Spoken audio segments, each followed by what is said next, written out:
Hi friends, ഇത് നമ്മൾ വീട്ടിൽ എളുപ്പത്തിൽ ഉണ്ടാക്കാവുന്ന ടേസ്റ്റി ആയിട്ടുള്ളൊരു മോമോസാണ് റെഡിയാക്കുന്നത്. കുറച്ച് ചേരുവകൾ കൊണ്ട് വളരെ സിമ്പിളായിട്ട് മോമോസ് എങ്ങനെ ഉണ്ടാക്കാമെന്ന് നമുക്ക് നോക്കാവേ. അതിനായി ഒരു ബൗളിലേക്ക് കുറച്ച് മൈദപ്പൊടി, ആവശ്യത്തിനുള്ള ഉപ്പ്, പിന്നെ വെള്ളവും ചേർത്ത് നല്ലതുപോലെ ഒന്ന് കുഴച്ചെടുക്കണം. ചപ്പാത്തിക്ക് കുഴയ്ക്കുന്ന പരുവത്തിൽ ഒന്ന് കുഴച്ച് സോഫ്റ്റാക്കി എടുക്കുക. അതൊന്ന് അടച്ചു വെച്ച് നമുക്ക് ഒരു 10-20 മിനിറ്റത്തേക്ക് മാറ്റി വയ്ക്കാവുന്നതാണ്. പിന്നെ വേണ്ടത് ബോൺലെസ് ചിക്കനാണ്. അതെല്ലാം നല്ലതുപോലെ കഴുകി വൃത്തിയാക്കി ഒരു ചോപ്പറിനകത്തേക്ക് ഇട്ട് കൊടുക്കുക.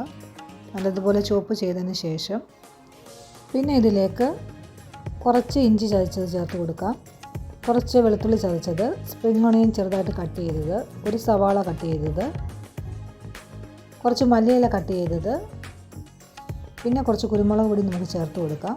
നമ്മുടെ എരിവിൻ്റെ അനുസരിച്ച് നമുക്ക് വേണമെങ്കിൽ പച്ചമുളകും ചേർത്ത് കൊടുക്കാം. പിന്നെ കുറച്ച് എണ്ണ, കുറച്ച് സോയാ സോസ്, ആവശ്യത്തിനുള്ള ഉപ്പ്, ഇവയെല്ലാം കൂടെ ചേർത്ത് നല്ലതുപോലെ ഒന്ന് മിക്സ് ചെയ്ത് ഇതൊന്ന് മാറ്റി വയ്ക്കാം. പിന്നെ നമുക്ക് നേരത്തെ റെഡിയാക്കി വെച്ചിരിക്കുന്ന മൈദ എടുത്ത് നല്ല ഷീറ്റ് പോലെ ചപ്പാത്തി പോലെ പരത്തിയെടുക്കണം. പിന്നീട് നമുക്ക് ഒരു ഷേപ്പർ കൊണ്ട് ചെറിയ ചെറിയ ഷേപ്പാക്കി റൗണ്ട് ഷേപ്പാക്കി മാറ്റാവുന്നതാണ്. പിന്നെ അങ്ങനെ എടുത്തിരിക്കുന്ന അതിലേക്ക് കുറേശ്ശെ ഈ ഫില്ലിങ് വെച്ച് കൊടുത്ത് മോമോസിൻ്റെ ഷേപ്പ് പോലെയാക്കി ഒരു സ്റ്റീമറിൽ വെച്ച് നമുക്കത് വേവിച്ചെടുക്കാം.